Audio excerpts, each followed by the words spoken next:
morning, everyone. This is Tom Moore from VikeFans.com, and today I'd like to welcome back the Vice President of Content Creation for the Minnesota Vikings Entertainment Network, Mike Wobschall. Mike, thanks for joining us on the long ship this morning. Well, my pleasure, Tom. Thanks for having me in again. Are you glad to finally have the draft behind us so you can see what we have in the new players in the field tomorrow and over the weekend? Yeah, when the draft is over, it's a bittersweet thing for me, Tom, just because I enjoyed the build-up and the lead-up and the drama. I even enjoyed the 2 extra weeks, to be honest, and I might really be one of the only ones in the industry who liked it. And it's just because I get into, just as you do, I can get into beyond the 8th overall pick, beyond the first round. I like getting into the middle round guys and the late round guys. And, we've had some success here with middle and late round guys. I mean, you look at John Sullivan and Brian Robinson and Everson Griffin and Blair Walsh, Audie Cole, guys who are on our team for multiple years that we found in those middle and later rounds. So, yeah, I miss the pre-draft season now that it's over because I like that build-up and I like getting ready for it. At the same time, it's fun to surpass that hurdle and move on to the next landmark in the schedule because it means we're just that much closer to the regular season, and that's what we do this for. We do this for the regular season games and hopefully the postseason games. So it's kind of a bittersweet thing for me, but it is what it is, and I'm ready to move on to the next thing, which is rookie minicamp and getting one step closer to the season. It's funny because, we see some fans drift away from the website, watch a little bit of Timberwolves, a little bit of Minnesota Wild out there, but then It's fun to see them come back, and I know you and I have talked about it before. We saw a big uptick in traffic. You had to explode on Vikings.com with the draft. Yeah, I mean, draft every year is the most popular time for our website, and as you and I were talking, I mean, last month, without the draft, our traffic numbers were in some areas higher or at least as high in all areas as they were last year. Last year had the draft in April. This year didn't. So I'm excited to see what our numbers are going to be for the month of May this year. Obviously, they're going to crush the numbers for the month of May last year, but it'll be interesting to see how they rate to the April numbers from last year. So for those who measure website traffic and social media visits and traffic to your website from your social media accounts, all that those metrics that people like you and I get into, it's interesting to monitor that and just see the profound impact that the NFL draft has on those numbers, or even events like the Combine has on those numbers. It really is a good sign for you and I and for your listeners, Tom, who enjoyed the NFL so much that obviously we have not reached the saturation point in the market for the NFL. It's still going up, and I think that's good news. Absolutely. Well, this is the first time that we've had a chance to talk to you since we held the Corey Chavis Draft Nasty Challenge. And, Mike, out of 176 participants, you finished tied for dead last in the competition. And that's not very good. Well, I needed to know what happened to you on the way to the draft, and fans want to specifically know if Paul Allen really was the one to convince you to go with wide receiver Mike Evans as your choice after you penciled in linebacker Anthony Barr days before the Vikes actually selected you. Well, maybe Rick Spielman wanted to use me as subterfuge. So maybe Rick called me into his office before I did the Corey Chavis Draft Challenge and wanted me to try and skew the scales in the way of Mike Evans so that no one was on our scent. Maybe that's what happened, Tom. Have you ever given that any thought? No, I hadn't, but I had at this point in time. Now it makes me want to call Rick and find out what really happened. Well, you've already talked to Rick, so I don't know. We might be stuck in ambiguity now. There you go. Well, at least, if nothing else, Paul's going to crow about it. I think he was just 10 points ahead of you, so he doesn't have much to brag about. Good. Well, I'm gonna talk to him a little bit later today, so if he does, I'm going to check him on that and tell him to look at the scoreboard. He wasn't that far ahead of me. Sounds good. Well, Mike, in your role with the Vikings, you get the unique opportunity to be among the first to interview the newly drafted players. So from your conversations with them last week, can you give the fans your initial impressions of the personality of both first-round picks, Anthony Barr and Teddy Bridgewater, and how excited did they seem to be putting on the purple uniforms?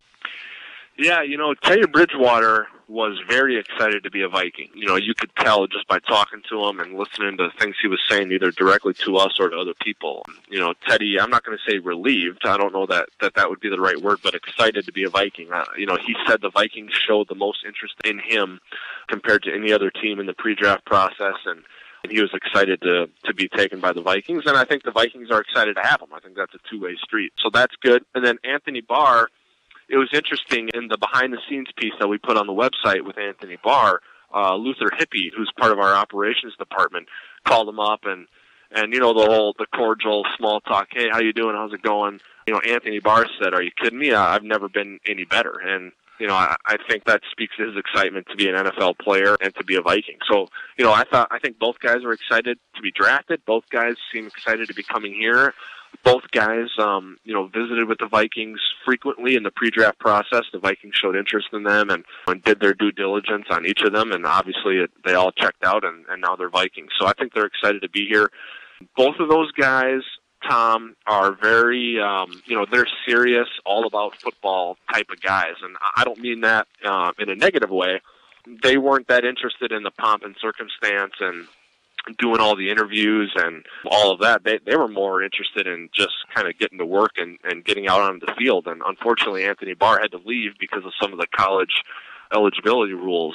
So he had to leave, and he's coming back for the minicamp here this weekend. But Teddy Bridgewater's been able to stay here since he arrived last Friday. But those guys are excited to get out onto the field. Now, I did get a chance to talk to Jerick McKinnon and Jabari Price. McKinnon, of course, the third-round running back, Price, the seventh-round corner. Now, those two guys have some personality. I think they're going to be fun for listeners, for guys like you and I to talk to. They got a little bit of personality. They're not short on confidence. And I think they have the right blend of personality and confidence, but also humility as they step into the NFL. So it was fun to kind of talk to those guys, too. And then some of the other guys that I didn't get to talk to, like Scott Crichton. He's in the same boat as Anthony Barr, not able to come here until his college's graduation, but he'll be here for rookie minicamp. So I'm excited to talk to him. And then some of these undrafted free agents we got. Tom, here's an interesting note that you'll like. Of all the draft-eligible players this year, the tallest one is a guy who we signed in undrafted free agency. I think his name is Matt Hall, 6'9" offensive lineman. Now, he's going to be one of the 15 undrafted free agents that we bring to minicamp this weekend. So a lot of interesting storylines and a lot to look forward to here this weekend at the rookie minicamp. Yeah, there absolutely is. And you talk about interesting storylines. We got through the draft. There was a ton of Viking fan talk about Johnny Manziel potentially being one of our first-round draft choices. But unlike the fans on Suicide Watch in Dallas because the Cowboys didn't take him, Viking fans really seem to be relieved that Rick Spielman went with Bridgewater. What do you believe, Mike, were the key factors for Minnesota going with Teddy over Manziel? Yeah, it's a good question. I don't know exactly how the Vikings brass felt about Manziel. It kind of seemed to be a hard topic to broach with a lot of the coaches and scouts, and that tells me that there was probably a mixed room. There just wasn't a lot of consensus on him. I think that's why I just never really heard any whispers about Manziel. Mm-hmm. But with Bridgewater, it was unanimous. Everyone loved Bridgewater. And the more I talked to people and the more research I did, I think it came down to three main factors. One is he had a lot of success in college. He won a lot of games. He was 29-8 as a starter at Louisville, won his last two bowl games at Louisville, and even in high school he had a successful career in terms of wins and losses. And I think in the quarterback study that the Vikings did and have done over the years in different draft classes, they want quarterbacks who have experience winning games at the college level, especially when you're at the Division I level. So I think that was one thing that really stood out. Number two is toughness. Teddy Bridgewater is known for playing through injuries and playing well through injuries, and I can think of two good examples of that, and they actually happened in back-to-back fashion. In 2012, Bridgewater injured his ankle and had a broken wrist, but played in the next game and came in and led a comeback over Rutgers, a game in which he played well and led Louisville to an 11-point comeback. He didn't start the game, but he came in relief, even though he was injured, and got Louisville to win the game. That gave them a BCS berth. And then in that BCS game, they played Florida. On the first play of the game, linebacker John Bostic, who now plays for the Bears, blitzed and hit Bridgewater just after he threw, knocking Bridgewater's helmet off into the end zone and lacerating his chin. Bridgewater didn't miss a snap and shredded that Gators defense, which included Bostic and a lot of really good players, including Janoris Jenkins, who now plays for the Rams. Shredded him for 266 yards and 2 touchdowns, and they won the game. So that kind of toughness, playing through injury and not letting injuries phase you, I think that appealed to the Vikings quite a bit. And then third, Teddy takes care of the ball.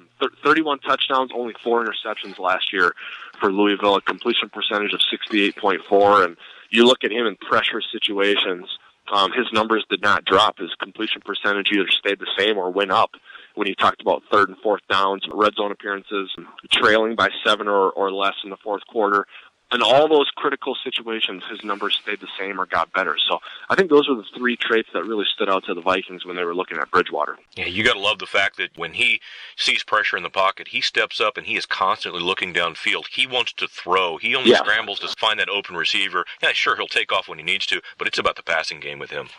I think you're right, Tom, and I don't like to put comparisons on players because I think when you're the one doing the comparison and then anyone who's listening to you, when they hear that comparison, I think it disallows you to make a separate evaluation on a guy. But with that being said, exactly what you're talking about, where they scramble out of the pocket but keep their eyes down the field and still make good throws, that's Russell Wilson. I mean, he has mobility, Russell Wilson does, to escape the pocket, escape the rush. He can pick up first downs with his legs, he can run, but what he is always doing is looking downfield to make a throw once he leaves the pocket. And I agree with you. I think that's kind of what Teddy Bridgewater does. When he gets out of the pocket, he's not looking to run first. He's looking to throw first. If he has to run, he will.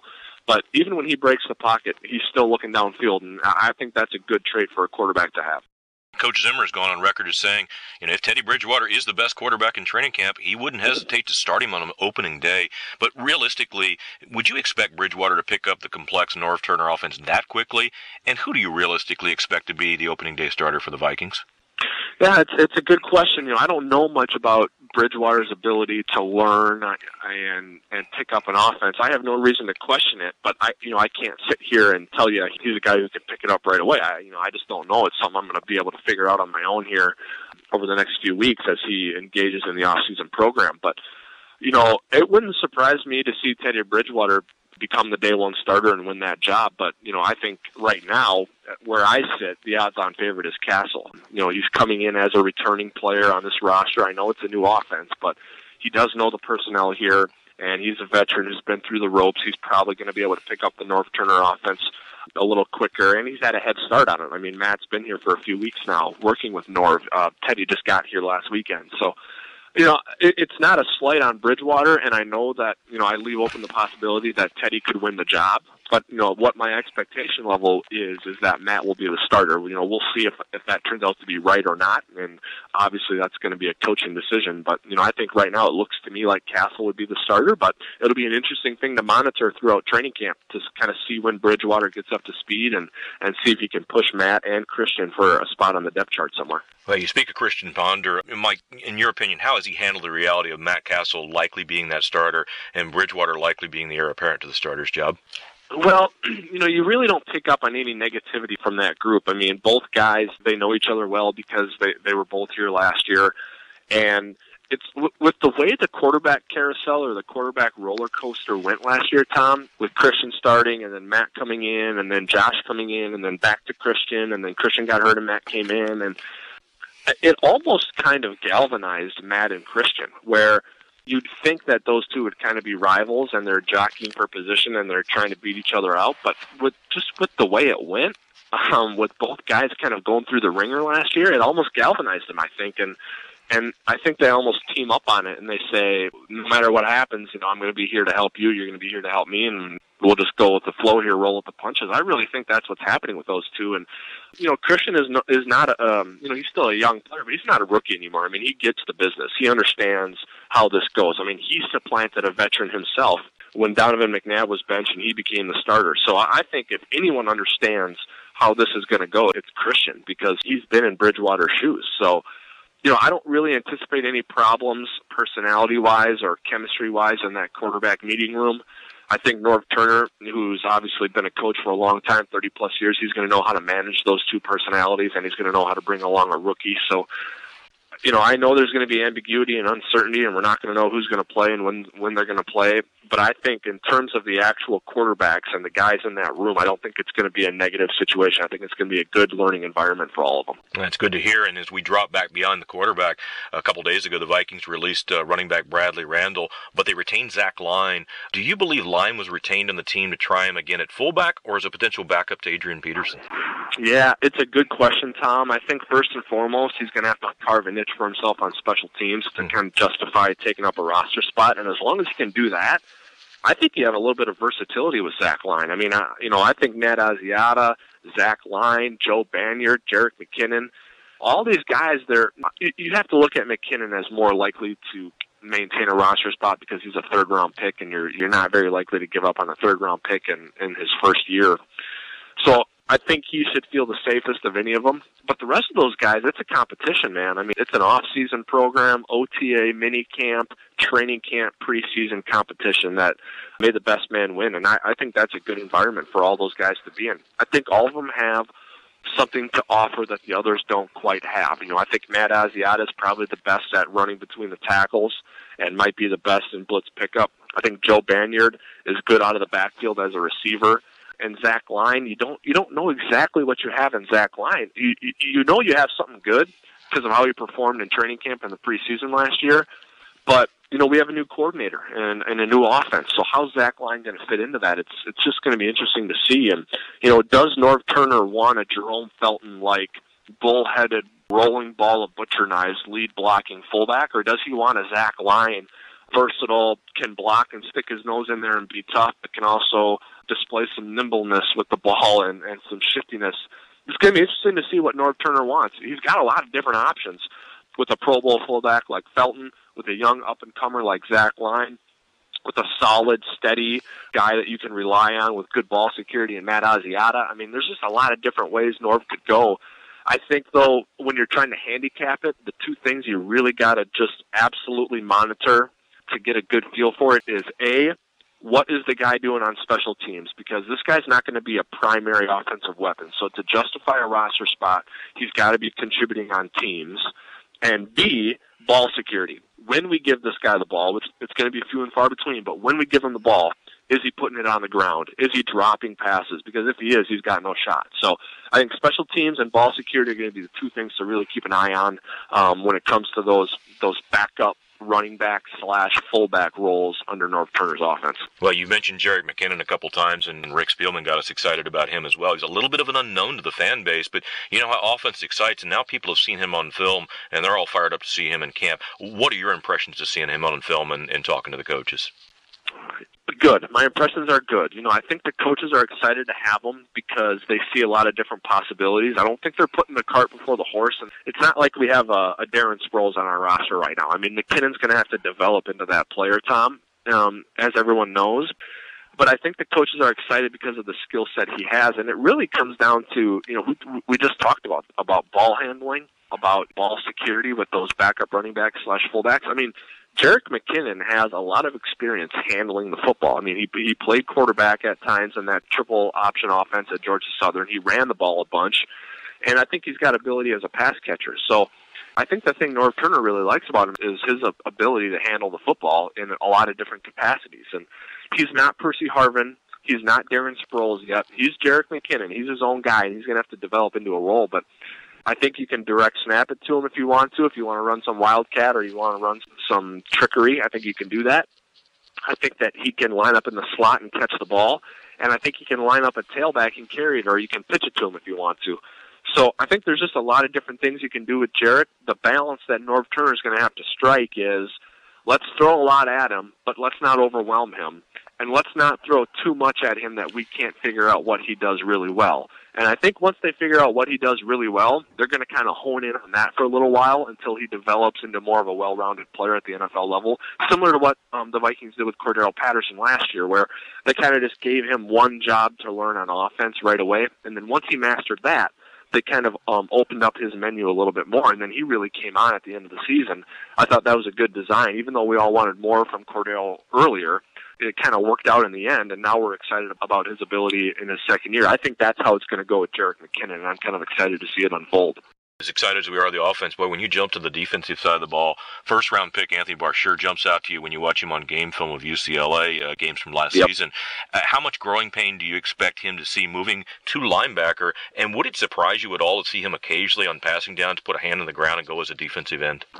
Yeah, I'm not going to sugarcoat it, Tom. I think there are going to be some growing pains for him. He's an inexperienced player, having only played 2 seasons of linebacker, and he's going from an odd man front at UCLA where they ran a 3-4 to an even man front here where we run a 4-3, and he's going to have to play in a stacked position. So from that standpoint, yeah, he's going to have to learn. He's a rookie, and all rookies have a learning curve, and Anthony Barr is no exception to that. With that being said, he's got Mike Zimmer on his side, and he's got tremendous athleticism. And the thing he does the best is rush the passer. And when it all comes down to it, and it's 3rd and 9, and you're playing the Green Bay Packers, I mean, Anthony Barr's just got to pin his ears back and get after Aaron Rodgers, and there's really no learning curve there. So, I see it both ways here. I see that he has a lot to learn, and there's going to be some growing pains, but I also think he's going to have an impact from day one, and I think that's why Rick Spielman and the Vikings were wise to pick him. I think it's a great pick for us.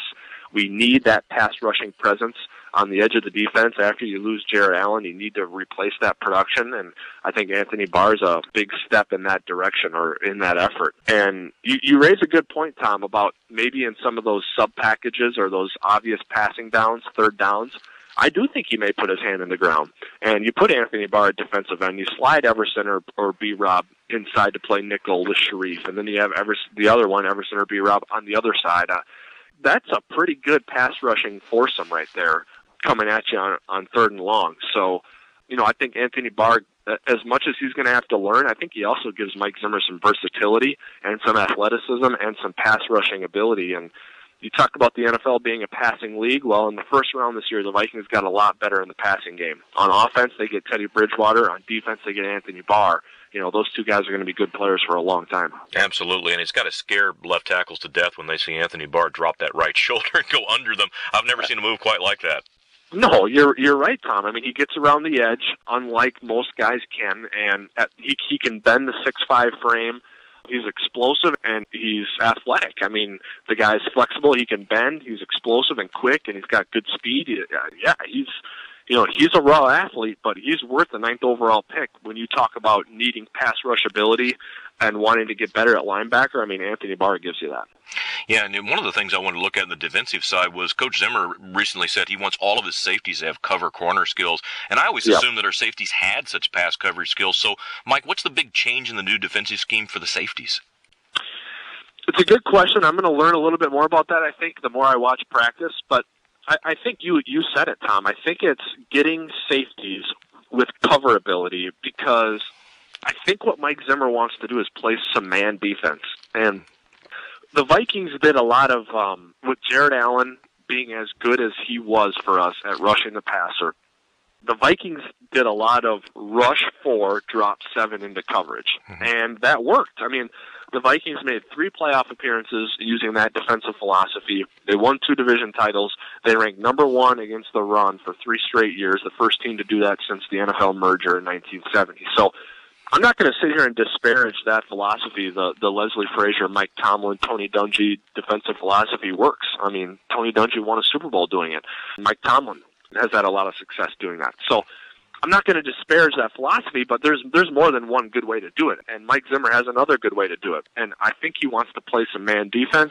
I think he wants to pressure with linebackers, and I think he wants to blitz with defensive backs. And how much he does all of that, remains to be seen. It might be less than I think, or it could be even more than I think. But going back to the question, I think what he's looking for out of safeties is versatility. In an ideal world, there's no difference between your free safety and your strong safety. By definition, your strong safety comes up into the box, plays near the line of scrimmage, brings the hammer in the run game, is your Bob Sanders type safety, if you will. Louis Gelmas, former Lions safety, if you will. Your free safety is your ball hawking, athletic, rangy guy, your Darren Sharper, your Ed Reed type of safety. But in an ideal world, your 2 safeties can do both of those things. So I think Mike Zimmer wants versatility out of his safeties, and I think he wants safeties who can play coverage, who can play man coverage. And you kind of get that with Robert Blanton. He has some of that ability, and I think you saw the Vikings look for that in the draft, getting Exum from Virginia Tech. So, I think that's what Mike Zimmer's looking for.